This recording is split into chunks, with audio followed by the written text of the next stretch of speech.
Hi friends, എല്ലാവർക്കും എൻ്റെ പുതിയ വീഡിയോയിലേക്ക് സ്വാഗതം. എല്ലാവരും സുഖം തന്നെയെന്ന് വിചാരിക്കുന്നു. ഞാനിവിടെ സുഖം തന്നെ കേട്ടോ. ഒരു 3-4 മാസം മുൻപ് ഞാനൊരു കായക്കൊല ഇവിടെ തന്നെ വെട്ടിയത് നിങ്ങളെ കാണിച്ചിട്ടുണ്ടായിരുന്നല്ലോ. അത് വെട്ടിക്കഴിഞ്ഞതിന് ശേഷം ഞാൻ ആ വാഴയ്ക്ക് കുറച്ച് വെണ്ണൂറ് മണ്ണൊക്കെ ഇട്ട് കൊടുത്തത് നിങ്ങൾക്ക് ഓർമ്മയുണ്ടാവുമല്ലോ. അപ്പോൾ അതുമ്മേ വീണ്ടും രണ്ടാമതൊരു കൊലയുണ്ടായി കേട്ടോ. ആ കായ നല്ലപോലെ മൂത്തു. അത് തന്നെ അങ്ങനെ ഒടിഞ്ഞ് വീണു കേട്ടോ. നല്ല മൂത്തുണ്ട് കായ. വണ്ണം കുറവായിരുന്നു, എണ്ണം കുറേ ഉണ്ടായിരുന്നു. അപ്പോൾ തന്നെ ആർക്കും ഒരു ഉപദ്രവം ഇല്ലാണ്ട് തന്നെ അത് അങ്ങനെ വീണു. വേറെ അബദ്ധം അപകടമൊന്നും ഉണ്ടായില്ല. നല്ല കായയായിരുന്നു. വണ്ണം കുറഞ്ഞെന്ന് മാത്രമേ ഉള്ളൂ. ആ കായ നല്ലപോലെ പഴുത്തു കേട്ടോ. അപ്പോൾ അതുകൊണ്ട് ഇന്നൊരു പുളിശ്ശേരി, നേന്ത്രപ്പഴം പുളിശ്ശേരി അല്ലെങ്കിൽ നേന്ത്രപ്പഴം കൊണ്ട് മോരൊഴിച്ച് കൂട്ടാൻ ഉണ്ടാക്കാമെന്ന് ഞാൻ വിചാരിച്ചു കേട്ടോ. അപ്പോൾ ഇന്നെന്തായാലും കറി വയ്ക്കാൻ നോക്കിയപ്പോൾ ഒന്നും കാണാനില്ല. അപ്പോൾ മാമൻ്റെ മോൻ മോര് കൊണ്ടുവന്നിട്ടുണ്ടായിരുന്നു. അപ്പോൾ മോരുണ്ട്, തേങ്ങ പിന്നെ വീട്ടിലുണ്ടല്ലോ. അത് ഈ പഴവും പഴുത്തിരിക്കുന്നുണ്ട്. അപ്പം ഞാൻ വിചാരിച്ചു ഒന്ന് നേന്ത്രപ്പഴം, പഴുത്ത നേന്ത്രപ്പഴം കൊണ്ടൊരു പഴം പുളിശ്ശേരി ഉണ്ടാക്കാം എന്ന് വിചാരിച്ചു. ഞാനും ആദ്യമായിട്ടാണ് കേട്ടോ ഉണ്ടാക്കുന്നത്. ഞാനിങ്ങനെ യൂട്യൂബിലൊക്കെ പലരും ഉണ്ടാക്കണ കണ്ടിട്ടുണ്ട്.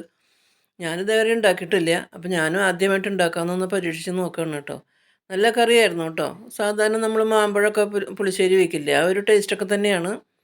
നല്ല കറി തന്നെയായിരുന്നു. അപ്പോൾ അതിന് വേണ്ടിയിട്ട് ഞാനൊരു 3 പഴം എടുത്തു കേട്ടോ. നല്ലോണം പഴുത്ത പഴം നോക്കി 3 പഴം എടുത്തു. നല്ലപോലെ കഴുകി കൊണ്ടുവന്നിട്ടുണ്ടായിരുന്നു. അതിൻ്റെ തൊലിയൊക്കെ കളഞ്ഞ് ഇങ്ങനെ വട്ടം വട്ടം ഇങ്ങനെ നുറുക്കി കേട്ടോ. ഒരു ഇഞ്ച് കനത്തിൽ, കനം കുറഞ്ഞ അധികം വണ്ണമില്ലാത്ത പഴമല്ലേ, അപ്പോൾ അതുകൊണ്ട് ഞാൻ വട്ടത്തിലാണ് നുറുക്കിയത് കേട്ടോ. കനമുള്ളതൊക്കെയാണെങ്കിൽ രണ്ടായിട്ട് നുറുക്കായിരുന്നു. ഇതിപ്പോൾ അധികം വണ്ണമില്ലല്ലോ, അതുകൊണ്ട് ഞാൻ വട്ടത്തിൽ തന്നെ നുറുക്കിയത്. 1 ഇഞ്ച് കനത്തിലാണ് ഞാൻ വട്ടത്തിൽ ഇങ്ങനെ നുറുക്കണത് കേട്ടോ. ഇതാ ഇങ്ങനെ ഞാൻ പഴം നുറുക്കിക്കൊണ്ടിരിക്കുകയാണ് കേട്ടോ.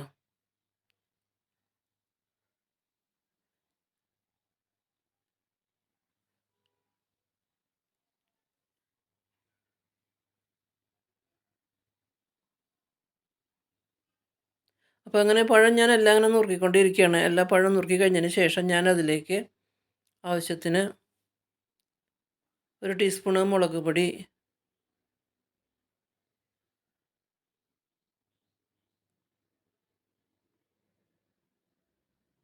1 ടീസ്പൂണ് മുളക് പൊടി ഇട്ടു.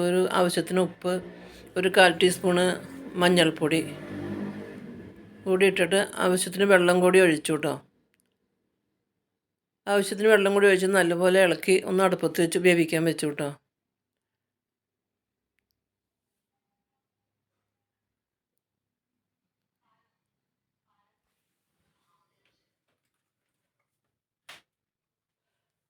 ഒരു കറിവേപ്പിലയും കൂടി ഇട്ട് കൊടുത്തു. ഒരു കറിവേപ്പിൻ്റെ ഒരു ലീഫും കൂടി ഇട്ട് കൊടുത്തു. നല്ലപോലെ അടച്ചു വെച്ചു.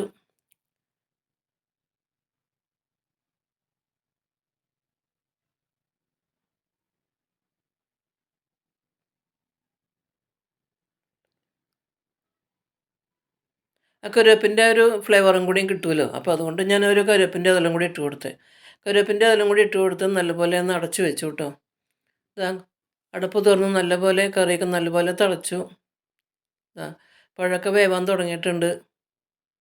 പഴത്തിനിപ്പോൾ അധികം അങ്ങനെ വേവൊന്നുമില്ലല്ലോ. അപ്പോൾ അങ്ങനെ വീണ്ടും ഒന്നും കൂടി അടുപ്പത്ത് വെച്ചു. വീണ്ടും ഒന്നും കൂടി അടച്ചു വെച്ചു.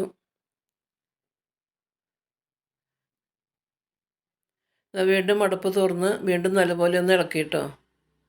വെള്ളമൊക്കെ വറ്റാൻ തുടങ്ങിയിട്ടുണ്ട്.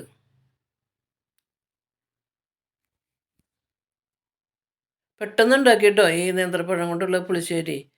നല്ല ടേസ്റ്റ് ഉണ്ടായിരുന്നു.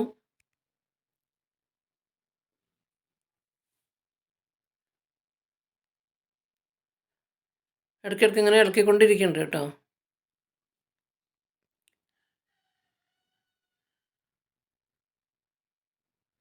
നല്ലപോലെ ഇളക്കി വെള്ളമൊക്കെ വറ്റാൻ തുടങ്ങി കേട്ടോ. അപ്പോൾ അതിലേക്ക് ഞാൻ കുറച്ച് തേങ്ങ, ചെറിയൊരു അരമുറി തേങ്ങയും, ഒരു 1/2 ടീസ്പൂണ് ജീരകം, ഒരു 1/2 ടീസ്പൂണ് മഞ്ഞൾപ്പൊടിയും കൂടി നല്ലപോലെ അരച്ച് വെച്ചിട്ടുണ്ടായിരുന്നു.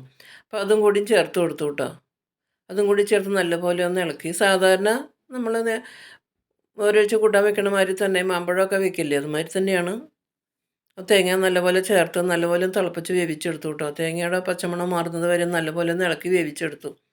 ആ തേങ്ങ അരച്ച പാത്രം കഴുകിയ വെള്ളം കൂടിയും കുറച്ച് ഒഴിച്ചു കൊടുത്തു. വീണ്ടും നല്ലപോലെയൊക്കെ ഒന്ന് ഇളക്കി യോജിപ്പിച്ചു.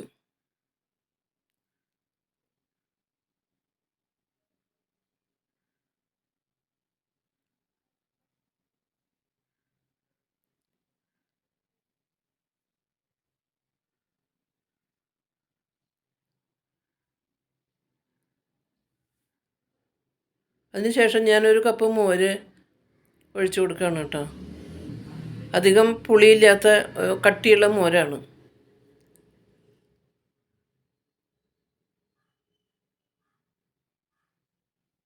അപ്പം മോരും കൂടി ഞാൻ ഒഴിച്ചു കൊടുക്കുകയാണ്.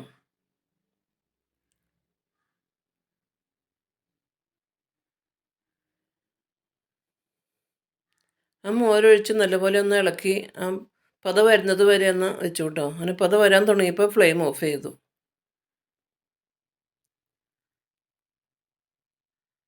മൺചട്ടിയല്ലേ, അതുകൊണ്ട് പെട്ടെന്ന് 1 മിനിറ്റ് മുമ്പ് ഓഫ് ചെയ്താലും കുഴപ്പമില്ല. മൺചട്ടിയിലിരുന്ന് നല്ലപോലെ പത വന്നോളും. അതിനുശേഷം അതിലേക്ക് ഒരു 1/2 ടീസ്പൂണ് വെളുത്ത കുരുമുളക് പൊടിയും 1/4 ടീസ്പൂണ് ഉലുവ വറുത്ത് പൊടിച്ചതും കൂടിയും ചേർത്ത് കൊടുത്തു കേട്ടോ. അതിനുശേഷം ഒരു ഫ്രൈ പാൻ ചൂടായി അതിലേക്ക് വെളിച്ചെണ്ണ ഒഴിച്ച് 1 ടീസ്പൂണ് കടുകും 2 വറ്റൽമുളകും കറിവേപ്പിലയും കൂടി വറുത്തിട്ടു കേട്ടോ. അപ്പോൾ അങ്ങനെ നമ്മുടെ ആദ്യമായി ഉണ്ടാക്കിയ നേന്ത്രപ്പഴം പുളിശ്ശേരി റെഡിയായി. നല്ല കറിയായിരുന്നു കേട്ടോ. നല്ല ടേസ്റ്റ് ഉണ്ടായിരുന്നു. ഊണ് കഴിക്കാൻ നല്ല രുചി തന്നെയായിരുന്നു. അപ്പോൾ വീഡിയോ എല്ലാവർക്കും ഇഷ്ടമായെന്ന് വിചാരിക്കുന്നു. ഇഷ്ടമായാൽ ലൈക്ക് ചെയ്യാനും കമൻറ്റ്സ് ചെയ്യാനും മറക്കരുത്.